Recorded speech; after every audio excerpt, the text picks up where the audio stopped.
말씀은 창세기 31장 1절에서 16절까지의 말씀입니다. 창세기 31장 1절에서 16절까지의 말씀, 우리 한 절씩 교독하겠습니다. 야곱이 라반의 아들들이 하는 말을 들은즉 야곱이 우리 아버지의 소유를 다 빼앗고 우리 아버지의 소유로 말미암아 이 모든 재물을 모았다 하는지라. 야곱이 라반의 안색을 본즉 자기에게 대하여 전과 같지 아니하더라.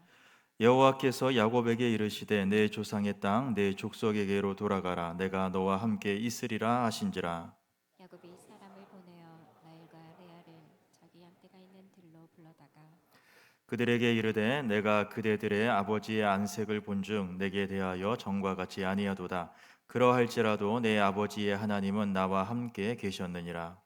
그대들도 알거니와 내가 힘을 다하여 그대들의 아버지를 섬겼거늘 그대들의 아버지가 나를 속여 품삯을 10번이나 변경하였느니라. 그러나 하나님이 그를 막으사 나를 해치지 못하게 하셨으며 그가 이르기를 점 있는 것이 내 삭시 되리라 하면 온 양떼가 낳은 것이 점 있는 것이요 또 얼룩무늬 있는 것이 내 삭시 되리라 하면 온 양떼가 낳은 것이 얼룩무늬 있는 것이니 하나님이 이같이 그대들의 아버지의 가축을 빼앗아 내게 주셨느니라. 그 양떼가 새끼 빌 때에 내가 꿈에 눈을 들어보니 양떼를 탄 순양은 다 얼룩무늬 있는 것과 점 있는 것과 아롱진 것이었더라. 꿈에 하나님의 사자가 내게 말씀하시기를 야곱아 하기로 내가 대답하기를 여기 있나이다 하매 이르시되 내 눈을 들어보라. 양떼를 탄 순양은 다 얼룩무늬 있는 것, 점 있는 것과 아롱진 것이니라.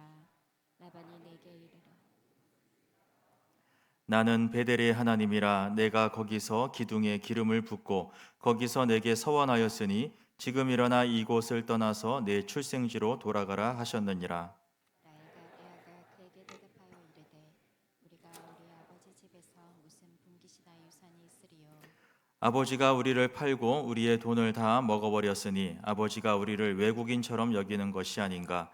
하나님이 우리 아버지에게서 취하여 가신 재물은 우리와 우리 자식의 것이니 이제 하나님이 당신에게 이르신 일을 다 준행하라. 아멘.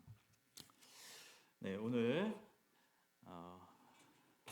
이제 야곱이 라반을 떠나서 고향으로 돌아가는 과정에 대해서 함께 좀 말씀을 나누려고 합니다.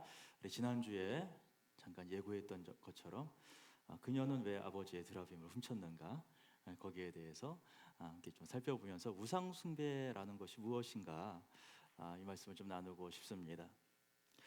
이제 야곱이 라헬을 위해서 몇 년 동안 일했습니까? 토탈 14년을 일했습니다. 결혼하기 전에 7년 일하고 또 사기 결혼을 당한 후에 다시 또 라헬을 위해서 7년. 그래서 총 14년 동안 라헬을 위해서 일을 했어요. 그러다가 이제 그 14년이 이제 다 마치고 그리고 또 그 이후에도 또 몇 년 더 지난 후에 이제 요셉이 태어날 때쯤 돼서 야곱이 이제 구형으로 보내달라라고 라반에게 요청을 하고 있습니다. 그랬을 때 처음에 라반은 이것을 허락하지 않고 야곱에게 다시 또 제안을 합니다. 너의 품삯을 정하라. 내가 네가 원하는 대로 품삯을 주겠다. 그렇게 이야기를 하는 것이죠. 야곱이 처음에 돌아가고자 했을 때 라반이 거절한 이유가 있어요. 어떤 이유냐면은 야곱이 와서 자기 가축들을 돌보니까 가축들이 번성하는 거예요. 잘 낳고 재산이 불어나는 것입니다. 그러니까 하나님께서 야곱을 통해서 우리 집에 복을 주시는구나라는 것을 라반이 알게 된 것이죠. 그러니까 야곱을 보냈다가는 하나님께서 주시는 복이 끊어지겠다. 이 야곱이란 사람 꼭 붙잡아야 되겠다. 그렇게 생각을 하는 것입니다. 그래서 품삯을 정하라라고 이야기를 해요. 근데 이제 이 라반이 품삯을 정하라고 말할 때마다 이게 정직한 방법으로 이렇게 이야기를 하는 것이 아닙니다. 항상 마음속에 흉계를 가지고 속임수를 가지고 야곱을 대하고 있습니다.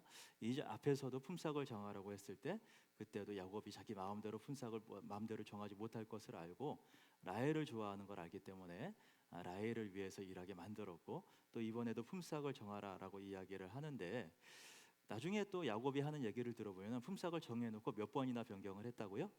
10번이나 변경을 했다고 그럽니다. 이 변경을 했다는 것이 품삯을 올려줬다는 얘기일까요? 아니면 품삯을 깎았다라는 얘기일까요?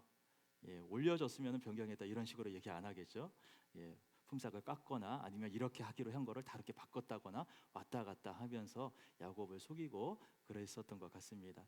이렇게 해서 라반이 야곱을 그렇게 자꾸만 부려 먹으려고 하는 거예요. 예, 야곱도 이제 그런 속셈을 다 알고 이런 제안을 합니다. 라반한테는 유리해 보이는데 야곱한테는 좀 불리해 보이는 그런 제안을 하는 거예요. 이런 제안이라면은 라반도 들어줄 것이다. 하지만 자기 마음속에는 야곱도 야곱 나름대로의 생각을 가지고 일을 꾸미면서 그런 제안을 합니다. 어떤 제안을 합니까?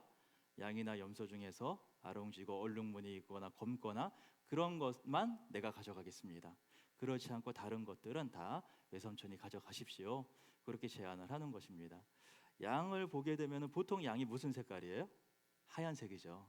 얼룩무늬 있거나 검정색 양이나 이런 거 많이 없습니다. 그러니까 언뜻 보면 이거는 라반한테 굉장히 좋은 제안을 하는 것 같아요. 그러니까 이것은 라반이 분명히 받을 만한 제안이다. 아마 야곱도 그렇게 생각을 했었을 것입니다. 그래서 이렇게 제안을 하고 라반도 옳다구나 하고서는 이 제안을 딱 받아들여요. 그러면서 라반이 또 어떤 일을 하면은 자기 양떼 중에서 얼룩무늬나 아롱지거나 이런 것들은 다 골라내요. 다 골라내서 그것들은 자기 아들에게 맡겨버리고 그리고 나서 야곱한테 자기 양떼를 또 맡기는 것입니다. 그러니까 흰 양밖에 없으니까 이제 여기에서 태어나는 것은 다 흰 양 새끼만 태어나겠지. 야곱 몫은 하나도 남는 것이 없고 다 내 것이 되겠구나. 라반도 그런 기대를 가지고 야곱의 제안을 이제 수락을 하는 것입니다. 근데 야곱은 또 어떤 계획을 갖고 있습니까? 야곱이 이런 일을 꾸며요. 야곱이 버드나무와 살구나무와 신풍나무의 푸른 가지를 가져다가 그것들의 껍질을 벗겨 흰 무늬를 내고 그 껍질 벗긴 가지를 양떼가 와서 먹는 개천의 물구에 세워 양떼를 향하게 하며 이 양들이 그 껍질 벗긴 얼룩얼룩한 그 껍질 있는 그 무늬가 있는 나뭇가지를 보면서 짝짓기를 하게 된다라는 것입니다. 그러니까 양들이 새끼를 낳는데 얼룩무늬 있고 아롱지고 검은 그런 새끼들이 태어나더라라고 얘기를 하는 것입니다. 이게 과학적으로 이게 말이 되는 일일까요? 이거는 상식적으로 말이 안 되는 일이에요. 양들이 짝짓기를 하는데 얼룩무늬 있는 모습을 보면서 짝짓기 했다고 새끼가 얼룩얼룩한 새끼들이 나오는 것은 아닙니다. 이미 다 DNA 안에 얘는 이 새끼가 어떤 새끼를 낳으면 어떤 무늬를 갖고 태어날지 다 정해져 있어요. 그런데 신기하게도 야곱이 얼룩무늬 나뭇가지를 만들어서 그걸 보여주니까 양들이 그 얼룩얼룩한 새끼들을 낳게 되었다라는 것입니다. 야곱은 자기 나름대로 이런 계획을 세운 거예요. 이런 것을 보고 짝짓기를 하게 하면은 이런 새끼가 나오겠지. 그런데 실제로 이것은 누가 한 것입니까? 하나님이 하신 거예요. 이거는 자연적으로 그렇게 나올 수가 없는 건데 하나님께서 역사하셔서 흰 양들이 짝짓기를 했지만 거기에서 얼룩무늬 있는 것들, 아롱진 것들 이런 새끼들이 많이 태어날 수 있도록 하나님께서 은혜를 주셨다라는 것입니다. 야곱이 이 사실을 알았을까요? 몰랐을까요? 네, 이 사실을 알면은 야곱이 나무 껍질 깎아서 무늬 만들고 안 그랬을 것입니다. 하나님께 기도했겠죠. 그런데 기도하지 않고 자기 나름대로 이렇게 뭔가 또 일을 꾸미는 거예요. 야곱은 이때는 몰랐어요. 내가 이렇게 계획을 세우고 일을 추진하니까 되네? 야, 나 뭐 좀 되는 것 같아. 내가 이렇게 좀 하니까 일이 이루어진다. 나 좀 되는 사람이다. 아마 그런 생각도 했을 것 같습니다. 하지만 사실은 이 일은 하나님이 하신 일이다라는 것입니다. 이때는 야곱이 몰랐지만 그러나 세월이 지나가면서 아마 야곱도 이 사실을 깨닫게 되는 것 같아요. 그래서 나중에 자기 아내들 라헬과 레아한테 하는 얘기들을 보게 되면은 하나님께서 나를 지켜주셨다 그런 고백을 하고 있거든요. 처음에는 몰랐지만 그러나 점차 야곱은 하나님께서 나와 함께 하시는구나, 하나님께서 내게 은혜를 주시는구나 라는 사실들을 깨달아 가고 있습니다. 우리의 삶도 그런 것 같습니다. 우리가 뭔가를 계획하고 일을 추진했는데 그것이 계획대로 뜻대로 이루어집니다. 그런 기분이 좋잖아요. 야, 내가 뭔가 했다 그런 생각이 드는데 우리는 기억해야 됩니다. 누가 한 것입니까? 하나님이 하신 것입니다. 하나님이 나를 통해서 하나님의 뜻을 나타내고 계시다라는 것입니다. 하나님께서 은혜를 주시기 때문에 그런 일들이 이루어지고 있다라는 것입니다. 그래서 우리는 모든 일이 다 하나님의 은혜입니다라고 고백을 해야 되는 거예요. 오늘 우리 선부 남성교회가 오늘 특송을 했는데 그런 찬양을 하셨어요. 하나님의 은혜입니다. 하나님의 은혜가 더 커집니다. 그렇게 참 귀한 찬양을 하셨습니다. 이 찬양처럼 우리의 삶 속에 항상 하나님의 은혜입니다. 하나님이 하셨습니다. 그렇게 고백할 수 있는 우리들 됐으면 좋겠습니다. 그리고 하나님께서 우리들을 그렇게 만들어 가실 줄로 믿습니다. 하나님께서 야곱을 변화시켜 가셨던 것처럼 우리들의 삶도 변화시켜 가셔서 마침내는 모든 것 하나님이 하셨습니다. 하나님의 은혜입니다. 고백하게 만들어 가실 것입니다. 이런 일들을 겪으면서 이제 세월이 지나서 야곱이 라반한테 한 20년 있었습니다. 그러다가 이제는 도저히 함께 있지 못할 때가 되었어요. 어떻게 됐냐면은 라반의 표정이 달라졌습니다. 창세기 31장 1절에서 3절 함께 읽어봅니다. 야곱이 라반의 아들들이 하는 말을 들은즉 야곱이 우리 아버지의 소유를 다 빼앗고 우리 아버지의 소유로 말미암아 이 모든 재물을 모았다 하는지라. 야곱이 라반의 안색을 본즉 자기에게 대하여 전과 같지 아니하더라. 여호와께서 야곱에게 이르시되 내 조상의 땅 내 족속에게로 돌아가라. 내가 너와 함께 있으리라 하신지라. 이 라반의 표정이 달라졌습니다. 안색을 살피니까 전과 같지 않아요. 이전에는 어떤 표정이었습니까? 너 때문에 하나님께서 우리에게 복을 주신다. 내가 못 보낸다. 그렇게 좋은 표정이었어요. 따뜻한 표정이었는데 지금 보니까 표정이 달라졌어요. 이 녀석이 내 거를 도둑질해가네. 그런 표정으로 자기를 살펴보고 있다라는 것입니다. 그런 것을 보면서 이제 야곱은 내가 더 이상 외삼촌과 같이 있을 수가 없구나. 고향으로 돌아갈 때가 되었구나라는 것을 느끼게 됩니다. 라반이 야곱이 자기의 것을 도둑질해 갔다고 말하는데 실제로 도둑질 누가 해갔습니까? 라반이 도둑질했어요. 야곱에게 품삯을 어떻게 하겠다 정해놓고는 그거를 10번이나 변경을 했다고 합니다. 올리진 않고 다 깎았거나 아니면 이렇게 하기로 한 거를 저렇게 하거나 바꿨거나 그렇게 왔다 갔다 하면서 야곱이 어떻게든 조금 가져가게 하려고, 내가 더 많이 가져가게 하려고 그렇게 애써 왔다라는 것이죠. 그래서 내가 이제는 더 이상 외삼촌과 함께 있을 수 없다 그렇게 생각했을 때에 하나님께서 야곱에게 또 말씀하시는 것입니다. 내 조상의 땅 내 족속에게로 돌아가라. 하나님의 말씀이 임하였습니다. 이런 것을 보게 되면서 이제 야곱은 고향으로 돌아가야겠다라고 결정을 하게 됩니다. 그러면서 야곱이 이렇게 고백을 해요. 31장 9절 말씀. 하나님이 이같이 그대들의 아버지의 가축을 빼앗아 내게 주셨느니라 라고 고백을 합니다. 처음에 야곱은 자기의 생각대로 자기의 계획을 갖고 양의 새끼들이 얼룩얼룩한 것이 태어나게 하려고 노력을 했습니다. 그런데 시간이 지나 보니까 드디어 깨닫게 된 거예요. 그걸 누가 하셨다고요? 이건 하나님이 하셨구나. 하나님이 그대들의 아버지 라헬과 레아의 아버지 라반으로부터 그것을 빼앗아 내게 주신 거다. 하나님이 내게 주신 것이구나라는 것을 드디어 야곱이 깨닫게 되는 거예요. 이것을 깨달으면서 야곱이 조금씩 그 믿음이 성장하고 있는 것을 볼 수가 있습니다. 야곱이 이런 말로 두 아내들에게 내가 고향으로 돌아가겠다라고 얘기를 하니까 라헬과 레아는 거기에 대해서 찬성을 합니다. 그러면서 한술 더 떠서 이야기해요. 우리 14절 15절 같이 읽어보겠습니다. 라헬과 레아가 그에게 대답하여 이르되 우리가 우리 아버지 집에서 무슨 분깃이나 유산이 있으리요. 아버지가 우리를 팔고 우리의 돈을 다 먹어버렸으니 아버지가 우리를 외국인처럼 여기는 것이 아닌가. 이거를 딸들이 하는 얘기예요. 딸들이 우리 아버지에 대해서, 자기 아버지에 대해서 이런 식으로 얘기를 합니다. 우리가 아버지 집에서 무슨 유산이나 분깃이 있겠느냐. 지금 딱 보니까 우리 아버지가 우리에게 물려주려고 하는 거 아무것도 없는 것 같다. 딸들인 우리한테는 아무것도 안 주려고 한다라고 이야기를 합니다. 아버지가 우리를 팔아먹었다. 그런 식으로 얘기를 해요. 저는 다행스럽게 딸이 없습니다. 아들만 있는데 혹시 따님이 계신 분들, 따님이 이런 얘기를 하시면은 어떤 기분 드실 것 같아요? 너무 충격적이지 않습니까? 딸들이 아버지한테 아빠가 우리를 팔아버렸어요. 이런 식으로 얘기를 합니다. 우리의 돈을 아빠가 다 먹어버렸어요. 우리를 아빠가 외국인처럼 여깁니다. 얼마나 못되게 했으면은. 이 아빠가 얼마나 못되게 했으면은 딸들이 아빠를 이런 식으로 이야기를 하냐라는 것이죠. 라반이란 사람이 이런 사람이었어요. 아주 고약한 사람이었습니다.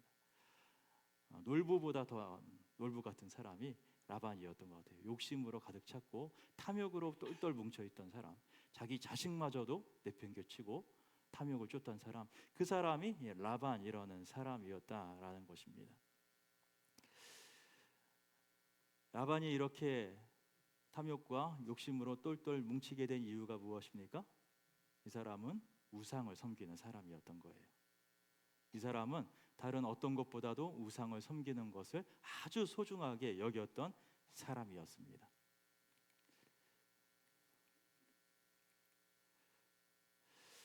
이 야곱이 몰래 라반을 떠나서 도망치게 됩니다. 그런데 도망칠 때 어떤 일이 있었는지 우리 17절에서 20절 한 번 더 있습니다. 야곱이 일어나 자식들과 아내들을 낙타들에게 태우고 그 모은 바 모든 가축과 모든 소유물 곧 그가 바단 아람에서 모은 가축을 이끌고 가나안 땅에 있는 그의 아버지 이삭에게로 가려 할세. 그때 라반이 양털을 깎으러 갔으므로 라헬은 그의 아버지의 드라빔을 도둑질하고 야곱은 그 거취를 아람 사람 라반에게 말하지 아니하고 가만히 떠났더라. 양털을 깎을 때 그때 야곱이 몰래 라반을 떠나서 자기 고향 땅으로 도망쳐 버립니다. 유목민족들에게 있어서 양털을 깎는 때는 추수나 마찬가지인 때예요. 수확철입니다. 그래서 양털을 깎으면서 잔치도 벌이고 축제도 벌이면서 함께 즐겁게 먹고 마시는 그런 시간이에요. 근데 그런 시간에 라반은 야곱 가족은 신경도 안 쓰고 있어요. 야곱이 도망쳤는지 어쨌는지도 그것도 모를 정도로 야곱은 완전히 버린 사람처럼 취급을 하고 있어요. 자기 딸이 2명이나 야곱 식구가 있는데 그럼에도 불구하고 라반은 신경도 안 쓰고 자기들만 막 축제를 벌이고 잔치를 벌이고 있었다라는 것이죠. 그런 틈에 야곱 가족이 몰래 도망쳐 버립니다. 그러면서 라헬이 아버지의 드라빔을 도둑질해 갔습니다. 이 드라빔이라는 거 저기 사진도 이제 나오고 있는데 이 가정의 수호 신상 같은 것입니다. 이 드라빔 이제 뭐 신상 같은 것을 진흙으로 빚어서 이렇게 만들어낸 것이에요. 그러니까 이게 굉장히 뭐 종류가 굉장히 다양하다고 하더라고요. 손바닥만한 인형만한 조그만 것도 있고 그리고 사람 크기만큼 큰 것도 있고 그렇게 굉장히 다양한 종류의 드라빔이 있는데 아마 라헬이 훔친 드라빔은 조그만 손바닥만한 그런 작은 인형 같은 드라빔이지 않을까 싶습니다. 그것을 몰래 훔쳐서 라헬이 가져갔다라는 거예요. 그런데 이 드라빔에는 이 고대 중동 지방에서는 이 드라빔이 굉장히 특별한 의미가 있었어요. 드라빔을 소유한 자는 그의 부모의 드라빔을 소유하고 있는 사람은 그의 부모의 재산을 상속받을 자격이 있었다. 그런 이유가 있었던 것입니다. 이 라헬이 드라빔을 왜 훔쳤을까? 우리는 이런 것들에 대해서 그 이유를 추측을 해볼 수가 있어요. 가장 먼저는 이런 생각 해볼 수가 있습니다. 라헬이 하나님을 온전히 믿지 못했기 때문에 이 드라빔을 훔쳤을 수도 있다라는 생각이 들어요. 바단 아람에서 가나안 땅까지 수백 킬로미터를 가야 되는데 그렇게 가는 동안에 굉장히 험한 길이잖아요. 한 번도 가지 않은 길 가다가 뭐 도적을 만날 수도 있고 사나운 짐승도 만날 수 있고 그렇게 위험한 길인데 그렇게 가는 길 동안에 이 수호신처럼 그 드라빔을 훔쳐서 갖고 갈 수도 있었을 것이다 라는 생각은 들어요. 그런데 또 한편으로는 이 드라빔을 소유한 자가 아버지의 유산을 물려받을 수 있는 자격이 있다라는 거, 그런 의미에서 이 라헬이 드라빔을 훔쳐갔을 수도 있다라는 생각이 듭니다. 어차피 아버지가 자기한테는 아무것도 물려줄 것 같지 않은 거예요. 그럴 바에는 이거라도 내가 가져가야 되겠다. 그런 마음으로 갖고 갈 수도 있었을 것 같습니다. 아마 이 두 번째 이유가 더 컸었을 것 같습니다. 만약에 라헬이 이 드라빔을 정말 자기를 보호해주는 수호신처럼 생각했다라면은 이거를 깔고 앉지는 못했을 것 같아요. 그렇죠? 우리 성경책 깔고 앉으십니까? 그렇죠. 우리는 성경책이 이게 우상이 아니라는 걸 알아요. 그저 책이라는 것을 압니다. 하지만 그래도 이거 방석처럼 깔고 앉기에는 되게 마음이 불편하잖아요. 우리도 그런데 이 드라빔을 정말 수호신이나 신상처럼 생각을 했다라면은 라헬이 이거를 깔고 앉았을까? 그러기는 쉽지 않았을 것 같아요. 아마 이 두 번째 이유 때문에 아버지의 유산을 내가 못 물려받는다면 이거라도 그냥 가져가겠다. 아버지한테 복수하고 싶다. 그런 마음으로 이 드라빔을 훔쳐간 것이 아닐까라는 생각이 들어요. 근데 이렇게 드라빔을 훔쳐갔을 때에 라반이 뒤늦게 야곱 가족이 도망친 거랍니다. 야곱 가족이 도망치고 3일 후에 이 사람들이 도망쳤다라는 것을 알게 돼요. 그것을 알고 나서 열심히 쫓아갑니다. 열심히 쫓아가서 이제 7일 후에 드디어 야곱 식구들을 따라잡았습니다. 따라잡아서 야곱과 라반이 만나게 되는데, 라반이 야곱을 만나서 이러이러한 이야기를 많이 합니다. 또 라반이 야곱을 만나기 전날 밤에 하나님께서 이 라반의 꿈에 나타나셔서 야곱을 해하지 말라라고 경고까지 하셨어요. 그래서 그런 경고도 받고, 그래서 라반이 야곱을 거칠게 대하진 않습니다. 근데 그러면서 따지는 게 있어요. 31장 30절 말씀입니다. 같이 읽습니다. 이제 내가 내 아버지 집을 사모하여 돌아가려는 것은 옳거니와 어찌 내 신을 도둑질하였느냐. 라반이 야곱에게 따졌던 것 이거 하나입니다. 다른 거 갖고는 그래, 그럴 수도 있지라고 인정을 해줘요. 네가 내 딸들도 데려가고 손자들도 데려가는데 그래 그럴 수도 있지. 참 안타깝지만 어리석은 짓을 하는 것 같지만 그럴 수도 있지라고 생각을 해요. 그런데 이거 하나만 따지고 있습니다. 왜 나의 신을 가져갔느냐라는 것입니다. 드라빔을 훔쳐갔는 거, 이거를 가장 큰 문제로 제기를 하고 있어요. 그 정도로 이 라반이라는 사람은 우상 숭배에 깊이 빠져 있는 사람이다라는 것을 알 수가 있습니다. 다른 어떤 것보다도 내 딸 다시 돌려달라, 내 딸들이 낳은 손자들 돌려달라, 그런 얘기 하지 않아요. 내 가축들 다시 돌려달라, 그것보다도 더 소중한 것 내 드라빔, 이것을 네가 왜 훔쳐갔느냐, 이것만은 돌려달라, 그렇게 요청하고 있는 것입니다. 야곱은 라헬이 이 드라빔을 훔쳤다라는 사실을 몰랐습니다.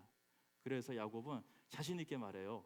그거 혹시라도 우리 중에 누구라도 훔쳐간 사람이 있으면 그 사람 살려두지 않을 것입니다. 찾아보세요. 마음대로 찾아보십시오 라고 이야기를 합니다. 그래서 이 라반이 수색하기 시작합니다. 야곱의 짐부터 다 뒤지고 레아의 짐도 다 뒤지고 마지막으로 라헬의 장막에 들어가서 짐을 다 뒤집니다. 근데 그때 라헬이 어떻게 합니까? 이 드라빔을 낙타 안장에 숨기고 그 위에 앉아버리는 거죠. 그리고 마침 내가 지금 생리 때가 되어서 자리에서 일어날 수가 없습니다. 아버지 용서해 주세요 라면서 그냥 그 위에 깔고 앉아 있었던 것입니다. 그래서 이 라반이 오만 대를 다 찾았는데 라헬이 깔고 앉아 있는 그 드라빔, 그거는 찾지 못하고 빈손으로 돌아갈 수밖에 없었다라는 것입니다. 이러한 일은 라반이 정말 극단적으로 우상 숭배에 깊이 빠져 있는 사람이다라는 것을 우리에게 보여주고 있습니다. 여러분, 우상 숭배에 빠지게 되면은 그 결과는 아주 치명적이다, 아주 파국적인 결과를 맞게 된다라는 것을 이 라반의 모습을 통해서 알 수가 있는 것입니다. 어떤 결과를 맞이하게 됩니까? 가장 먼저 부모 자식 간의 관계가 깨어져 버립니다. 이 라반이라는 사람은 딸보다 우상을 더 소중하게 생각했던 사람인 거예요. 이 우상이 주는 축복들, 우상이 주는 그런 복들, 그것만을 추구했던 사람이다라는 것입니다. 사실 라반은 드라빔을 섬긴다고 했지만 실제로는 자기의 욕심을 섬긴 사람이에요. 자기의 욕망을 따라 섬긴 사람입니다. 자기의 욕망을 채우기 위해서 딸들마저 팔아버린 사람이 바로 이 라반이라는 사람이었습니다. 이 자기의 욕망을 따르고 그 우상을 욕망 앞에서 추구하게 될 때에 가족 관계가 깨어질 수밖에 없습니다. 딸들이 아버지한테 험한 말을 하고 아버지가 딸들과 갈라져 버리는 그런 파국적인 결과를 맞이하게 돼요. 또 이 라반이 어떤 일을 겪습니까? 망신당하잖아요. 네가 분명히 내 드라빔 훔쳐갔잖아 라고 당당하게 찾으러 갔는데 찾습니까? 못 찾습니까? 못 찾습니다. 졸지에 거짓말한 사람이 돼버렸어요. 그러니까 야곱이 그 이후로는 20년 동안 묵었던 원한을 막 쏟아내기 시작해요.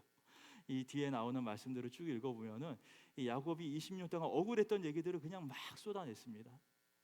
내가 외삼촌이 나를 이렇게 험하게 대했다고 그렇게 막 자기의 원망을 다 늘어놓고 있는 것이죠. 그래서 라반은 아무런 대꾸도 하지 못하고 그냥 야곱이 하는 말을 그냥 듣고만 있어야만 했어요. 우상을 섬기는 것은 결국 망신을 당하고 위신을 깎고 자기 스스로 망하게 되는 길이다 라는 것을 우리가 알 수가 있는 것입니다. 이 라반이 이처럼 망신당하고 곤란을 겪고 있을 때 라반이 섬겼던 그 우상이 라반을 도와주었습니까? 조금의 도움도 되지 못했습니다. 이 라반이 섬겼던 그 드라빔은 자기를 깔고 앉아있는 라헬의 엉덩이를 벗어날 수가 없었습니다. 그 밑에서 그냥 깔려 있었을 뿐이에요. 이 구약 시대에는 여성이 이제 그 생리를 하는 것이 부정한 일에 들어갔습니다. 종교적으로 율법적으로 부정한 일에 들어갔어요. 그래서 생리 중에 있는 여성은 다른 누군가랑 접촉을 하면 안 돼요. 접촉하면은 그 사람도 부정해지거든요. 그런데 지금 이 드라비는 신상이잖아요. 신상인데 이 라헬은 자기가 생리 중이라고 말하고 생리 중인 여성 밑에 깔려 있는 것입니다. 그러면은 이 드라빔은 어떻게 되는 거예요? 이거는 부정해지는 거예요. 그런 상황에서 이 신이라고 하는 우상이라고 하고 있는 이 드라빔이 아무런 힘도 쓰지 못하고 그 엉덩이 밑에 그냥 깔려 있는 그런 연약하고 초라한 모습을 보여줄 뿐이다라는 것입니다. 이 우상이라는 것은 자기 자신도 스스로 지켜내지 못하는 그런 무능력한 존재다, 무가치한 존재다라는 것을 드러내주고 있는 것입니다. 이 라반 자신을 통하여서 이 우상이라는 것이 얼마나 무력하고 쓸모없는 것인가라는 것이 드러나고 있습니다. 지금 이 야곱에게 내 드라빔을 훔쳐갔다라고 따지고 있지만 아무것도 찾아내지 못하는 그런 무력한 모습, 이런 것들을 보여주고 있는 것이죠. 다른 사람에게 도둑질해 갈 수 있는 그런 신, 자기 스스로도 시키지 못하는 그런 신, 그런 신을 뭐하러 섬기고 그런 신을 뭐하려고 숭배하는 것입니까? 우상 숭배라는 것은 아무런 유익을 주지 못하는 악한 것이다 라는 것을 라반이 보여주고 있는 것입니다. 그럼에도 불구하고 이 라반이 우상 숭배를 포기하지 못하는 이유가 무엇이겠습니까? 야곱이 자기가 20년 동안 받았던 모든 원한과 울분을 다 토해내고 나서 그것을 묵묵하게 듣고 있다가 그 다음에 라반이 하는 말이 이 말입니다. 43절 말씀 같이 읽습니다. 라반이 야곱에게 대답하여 이르되 딸들은 내 딸이요 자식들은 내 자식이요 양떼는 내 양떼요 내가 보는 것은 다 내 것이라. 내가 오늘 내 딸들과 그들이 낳은 자식들에게 무엇을 하겠느냐. 여기에서 라반이 하는 말을 보면은 제일 중요하게 생각하는 것이 무엇입니까? 이건 다 내 거다, 그 얘기를 하고 있어요. 딸들도 내 딸들이고 자식들도 내 자식들이고 이 양떼도 다 내 거고 네가 내게 있는 것은 다 내 거다, 이거 다 내 거다, 그 얘기를 하고 있습니다. 이 와중에서도 자기 욕심을 못 버리고 있는 거예요. 자기의 욕심, 욕망, 이것들을 그대로 드러내고 있는 것을 보게 됩니다. 라반이 우상을 섬겼던 결정적인 이유가 바로 이것입니다. 자기의 욕망을 만족시키기 위해서, 자기의 욕망을 채우기 위해서 라반은 우상을 섬겼다라는 거예요. 우상 숭배라는 것은 다른 것이 아닙니다. 우상 숭배라는 것은 결국 자기 욕망을 숨기는 거예요. 우상 숭배는 자기의 욕심을 채우는 것, 그것이 우상 숭배입니다. 불상이 우상 아닙니다. 당군상이 우상 아닙니다. 그거는 조각상이에요. 그 조각상을 어떤 마음으로 섬기느냐, 거기에서 우상 숭배가 나오는 거예요. 이슬람이라는 종교가 있습니다. 그렇죠? 이슬람에는 아무 형상도 만들지 않아요. 이슬람이라는 종교는 어떤 형상도 만들지 않습니다. 그러면 그 종교는 우상 숭배를 안 하는 종교예요? 그 어떤 종교보다도 우상 숭배가 가득한 종교가 이슬람입니다. 어떤 조각상을 놓고 거기에다가 절하고 거기에다가 숭배하는 거, 그런 거를 우상 숭배라고 생각하면 안 된다라는 거예요. 그거는 굉장히 아주 기초적인 유치한 그런 생각이라고 할 수가 있습니다. 예전에 그런 일들 많이 있었습니다. 뭐 절에 가서 불상에 페인트 칠하고, 학교에 당군상 있는 거 갖고 가서 몰래 가서 밤에 막 목 따오고, 그런 일들이 있었어요. 최근에는 그런 일들이 없는 것 같아요. 그런데 몇십 년 전만 해도, 20년 전만 해도 그런 일들이 종종 발생하고 뉴스에도 나오고 그랬습니다. 근데 그런 거 쓸데없는 짓이에요. 그런 조각상들 훼손해봤자 아무런 의미가 없습니다. 예수님의 제자들 중에 그런 신상 훼손한 사람이 있습니까? 바울이 전도여행 다니면서 그리스 전 지역 다니면서 복음을 전했는데 한 번이라도 바울이 그런 일을 한 적이 있습니까? 하지 않았습니다. 그런 우상들 보면서 격노한 적은 있어요. 분노한 적은 있습니다. 하지만 그렇다고 해서 그런 것들을 훼손하거나 그렇게 한 적이 없다라는 것입니다. 우상을 훼손하고 우상을 이렇게 뭐 페인트 칠하고 그런 거는요, 그건 구약 시대에는 했던 일이에요. 그거는 모세의 제자가 하는 일이고 예수님의 제자들은 그런 일 하지 않습니다. 신약 시대에서 예수님의 제자들 누구도 그런 일을 하지 않았습니다. 오히려 예수님은 그런 말씀하시죠. 네가 대접을 받고 싶은 대로 남을 대접해라. 그렇게 말씀하십니다. 우리가 대접을 받고 싶은 대로 남을 대접하라는 것이 예수님의 말씀이에요. 우리가 우상 숭배하는 것을 다 파괴한다고 불상들 훼손하고 조각상들 그런 것들 훼손하고 다닌다면은 그 사람들이 교회에 와서 페인트 칠하고 그래도 우리는 할 말 없는 거죠. 그러니까 우상 숭배라는 것은 단순히 어떤 조각상을 갖다 놓고 그것 앞에 머리를 조아리는 것, 그거를 우상 숭배라고 생각하면 안 된다라는 것입니다.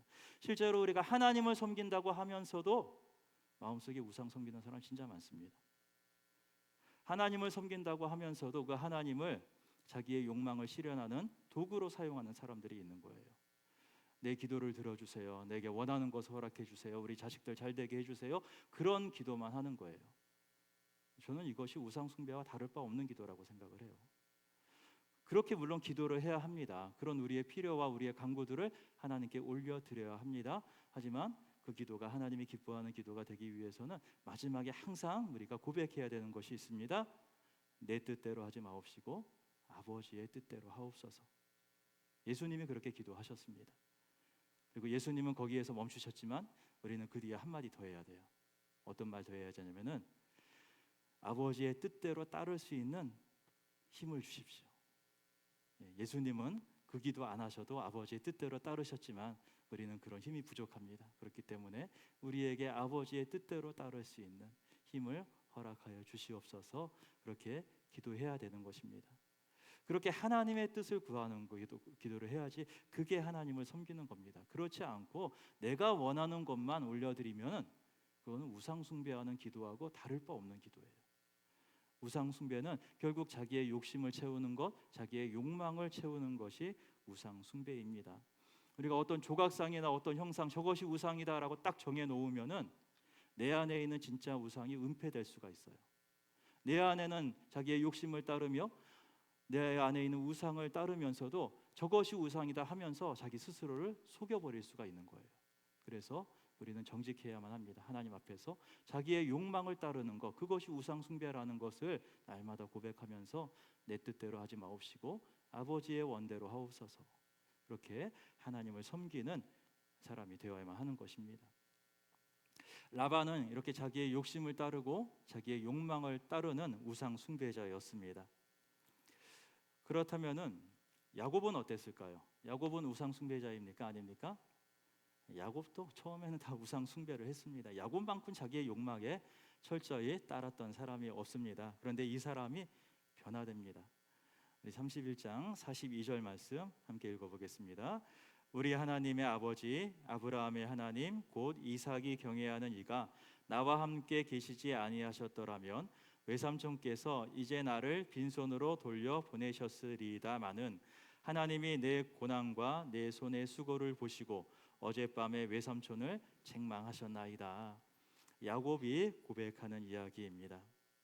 라반은 아주 공개적으로 우상을 숭배하는 사람이었습니다. 드라빔을 갖다 놓고 그 드라빔에다가 자기의 모든 욕망을 투영하면서 내 욕망을 이 드라빔이 이루어질 거다. 자기의 욕망을 따라 숨기는 아주 철저한 우상 숭배자였어요. 근데 야곱도 만만치 않았습니다. 야곱도 자기의 욕망대로 살려던 사람이었어요. 내가 장자가 되고 싶다. 내가 에서처럼 살고 싶다. 그런 욕망을 갖고 살아가던 사람입니다. 나무 깎아서 짝짓기 하는 양들에게 보여주면서 아롱지고 얼룩진 새끼들을 낳아라. 그런 식으로 계획을 세우고 자기의 뜻을, 자기의 욕심을 채우려고 했던 사람이 야곱입니다. 그런데 이런 야곱이 변화되고 있는 거예요. 야곱이 하나님의 은혜를 고백하고 있다라는 것입니다. 우리 아버지의 하나님, 아브라함의 하나님, 곧 이삭이 경외하는 이가 나와 함께 계셨습니다. 하나님이 나를 도와주셔서 그 하나님의 은혜로 내가 살아올 수가 있었습니다. 하나님이 내 고난과 내 손의 모든 수고를 보고 계셨습니다. 하나님이 나를 다스리시고 하나님이 나와 함께 하십니다라고 야곱이 고백을 하고 있는 것입니다. 어떻게 해서 이렇게 고백을 할 수가 있는 것입니까? 20년 동안 라반한테 숱하게 당했기 때문이에요. 20년 동안 숱한 고난과 어려움을 겪었기 때문입니다. 그 고난과 어려움 속에서 야곱이 변화되었습니다. 자기의 욕망을 따라가고 자기의 욕심에 충실하게 살아갔었던 은폐된 우상 숭배자 야곱이 그 고난을 통하여서 깎아지고 다듬어지면서 하나님을 경외하는 사람으로 조금씩 변화되어 가고 있다라는 것입니다. 우리들도 이런 변화의 걸음을 걸어갈 수 있기를 소원합니다. 우리의 삶에 고난과 고통이 만난다면은 하나님께서 이것을 통하여서 나를 변화시켜 가시는구나. 우상을 섬기기 위해 나의 욕망을 따라 살고 있었던 나를 하나님이 나를 변화시켜 가시는구나. 하나님을 경외하는 삶으로, 하나님을 의지하는 삶으로, 하나님을 찾는 삶으로 나를 새롭게 가꾸어 가시는구나. 그렇게 날마다 고백하실 수 있기를 바랍니다. 우리가 우상 숭배를 넘어서 하나님만을 경외하는 하나님 백성 되실 수 있기를 주님의 이름으로 축원합니다. 하나님 아버지, 하나님의 은혜에 감사합니다. 하나님께서 우리에게 하나님만을 경외할 수 있는 믿음을 허락하시고 독생자 예수 그리스도를 통하여서 참되신 하나님을 바라볼 수 있도록 은혜 주시니 감사합니다. 하나님 그 크신 은혜에 감격하면서 이제 저희들 우상 숭배에서 벗어나 온전히 하나님만을 섬길 수 있는 주의 백성들 되게 하여 주시옵소서. 하나님, 우리가 하나님을 섬기다 하면서도 실제로는 나의 욕심을 섬기고 나의 욕망을 따라 살면서 여전히 우상 숭배에 머물고 있지는 않은지 돌아보게 하옵시며 그 모든 것들 다 내려놓고 내 뜻대로 마옵시고 아버지의 원대로 하옵소서. 구하며 나아갈 수 있는 저희들 되게 하여 주시옵소서. 예수님의 이름으로 기도드리옵나이다. 아멘. 우리 시간 함께